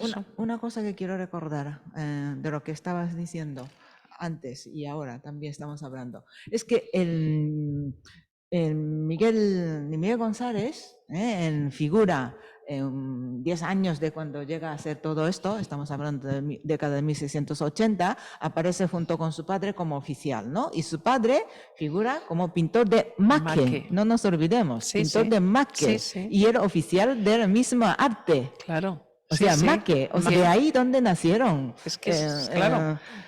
Todos estos, ¿no? Sí, eso es muy significativo. Esto es muy significado. Entonces, el concepto de maque, como has dicho, que ese amarillento, ese color amarillento a lo mejor es un efecto buscado, porque el maque o laca mexicano es un poco amarillento, porque la grasa de animal de aje se concentra amarilla. Y se hace como un pegote de una roca roja y se disuelve sobre aceite de chía y es amarillento. Claro. Entonces, ahí eso es una reflexión, ¿no? No nos olvidemos ese origen. Sí. En relación... No, ¿cuál vas? Pregunto si las obras vuestras han tenido tanto trabajo de desprendimiento de color en las zonas de las conchas como en el caso de la serie del Museo Nacional de Bellas Artes de Argentina. No, nosotras no. Es que los de Argentina están muy perdida en las conchas. Sí, bueno, aquí hay mañana que lo expliques, si no también lo ha habido. Sí, Marta Duhovne o Mercedes de las Carreras. Es que es verdad, en las fotografías del catálogo, que se han estudiado también las tablas de Argentina, pero lo que tiene es desprendimiento la capa de arriba de la pintura. Eso, lo que contaba yo de la lechada última de leche, de yeso, que se superpone siempre un poco sobre las conchas y eso es lo más frágil, es lo primero que salta. Entonces, aquí también se ven en muchos retoques, porque ha habido saltaditos, ¿no? Y eso es normal. Ahora, a ver, ¿tú quieres seguir hablando? Pues venga. A ver, perdón, pero es que lo que has encontrado ahí es que lo tenemos exactamente igual en la cruz del puerto de Santa María. Y es una cruz de 2,68 m con 14 escenas de Cristo, no tiene enconchados, pero pensamos que imitan el enconchado, ¿no? Entonces, ese negro luego ha aparecido cuando le han dado el rebaje a los brazos de la cruz para encajarle un cartucho de plata. Entonces de pronto aparece el mismo barniz, ¿no? O sea que no creo que sea tanto repinte como el origen inicial. ¿Puede ser? Te puedo enseñar las fotos y ver, porque es que de pronto he visto que era algo absolutamente igual. Y ahora me voy a las conchas. Las conchas sabemos de dónde vienen, sabemos si utilizaban conchas reutilizadas prehispánicas, sabemos qué cantidad de conchas necesitamos para todo esto, qué comercio de conchas, tenemos alguna información sobre todo, el tipo de conchas supongo que es abulón, ¿no? Eso es lo que parece y dicen, actualmente es lo que se usa para hacer las artesanías actuales ahí en México de concha embutida, es abulón. Esta parece, pero yo no soy experta en conchas, tampoco es fácil. En cuanto a el uso de las conchas en arqueología, pues sí, eso también se conoce que allí se usaba, o sea, hay una continuidad Cuando también has hablado de tradicional. los agujeritos, esos, me ha parecido que a lo mejor podían ser más piezas reutilizadas, porque se hacían, yo soy de prehispánica, porque se hacían collares, pectorales, todo tipo de cosas con conchas, con esos pequeños agujeritos para unirlo al traje, ¿no? Entonces, a lo mejor algunos de esos agujeritos, también me parece lógico que sean agujeritos para llevarlas ensartadas, o los propios agujeritos del abulón. O los propios agujeritos del abulón, pero sí, todas esas hipótesis, desde luego son temas abiertos, hay que investigar de dónde sacaban las conchas, entonces es así. A ver, en relación a la compleja estructura, ¿han encontrado elementos móviles, por ejemplo, travesaños que puedan ensamblar o unir paneles como parte de un sistema de técnica de manufactura original? No he encontrado nada. Sí, es como lo que tienen ellas en el que hablará, me imagino que hay unos travesaños móviles, pero no. A ver, Verónica Zaragoza nos dice, me parece importante recordar que en Nueva España laque se usa para lacas japonesas, chinas, distintos tipos de lacas novohispanas o incluso ocasionalmente europeas. Ya yo, y será. Ha querido decir más. Perdón. Laque se usa para lacas japonesas, chinas, distintos tipos de lacas novohispanas o incluso ocasionalmente europeas. Sí. Bueno, respecto al término maque, laca, hay un lío bastante importante. Depende de cada época, además la manera de usar es distinto. En torno a 1600 es cuando empieza a utilizar el término maque para hablar de laca de Asia Oriental, de Japón y de China, vamos, llamado por los mexicanos o por los españoles, ¿no? de manera. Y ese término se trasladó a Nueva España. Y cuando empieza a ser la laca mexicana, que hasta ese momento lo llamaban barniz o pintura, simplemente empieza a llamar maque. Cuando sube de categoría artística, digamos un poco, ¿no? Entonces empieza a llamar maque a estas lacas mexicanas. Antes no se llamaba maque, se llamaba simplemente pintura, barniz. Y punto, ¿no? Entonces, depende de la época, el uso de estos términos son muy distintos. Y cuando en el siglo XVIII los Borbones empiezan a utilizar estas lacas asiáticas para los biombos, como has comentado, ¿no? La Champ-du-Lit, etcétera, la granja, etcétera, sin concha, porque el gusto de los Borbones eliminaba el brillo de nácar, que es el tema nuestro, pero lo rechazaban, ¿no? Bien, entonces, en ese momento empieza a haber otro término, que es en charol, o charor, o charorista, incluso. Sí. Busca un charorista, por ejemplo, ese documento que aparece, ¿no? En el siglo XVIII. Entonces, los términos cambian, depende de la época y también depende de dónde está. Y el término maque en torno a Manila sobrevivió. Hasta el siglo XVIII está utilizando el término maque para llamar las lacas de Asia. Entonces, depende de dónde nos situamos y dónde cambia sí. Los términos. Seguimos. Ya no hay más, ¿no? Vale. ¿Tenéis alguna pregunta más que queráis? Bueno, pues entonces, como mañana de todas maneras vamos a tener la sesión de Buenos Aires y la sesión del Virreinato de Tepoztlán, que van a hablar sobre, supongo que habrá también posibilidad de poder hacer muchas más preguntas, aunque sea online. A todos, ¿no? Porque también a lo mejor han surgido ahora... O sea, no sé, yo creo que el debate no está cerrado, que están surgiendo muchísimas cosas muy interesantes que se van a repetir mañana también las preguntas y los temas. Y bueno, pues muchísimas gracias, ¿no? Hasta a ver, ¿quieres cerrar tú, Enrique?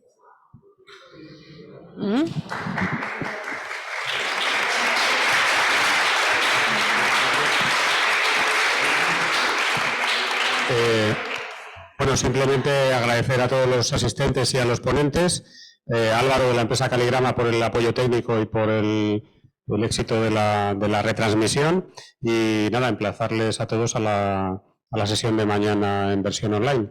Y nada más, muchas gracias.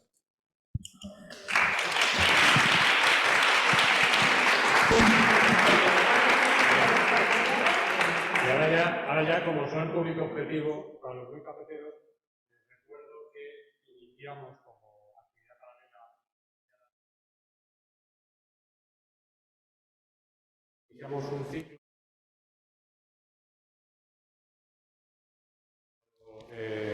como título genérico, no solo NACA, otros reflejos en las artes virreinales, que empezará Ana esta misma semana, que la tiene muy intensa, el jueves a las 5:30, con una conferencia titulada Desvelando los secretos de la laca andina, objetos de barniz de pasto en la colección del Museo de América de Madrid. El 11 de mayo a las 5:30, Yayoi Kawamura dará una conferencia sobre el arte japonés Nanban y América virreinal. El 18 de mayo a las 5:30, Día de los Museos, Rocío Urquetas, pinturas con embutido de nácar en el Museo de América, consideraciones sobre su técnica. Y para finalizar, el último día, más coincidiendo con el último día de la exposición, el 25 de mayo a las 5:30, Adrián Contreras, Singularidad, Prestigio y Divulgación de la laca novohispana. Nada más. Muchas gracias.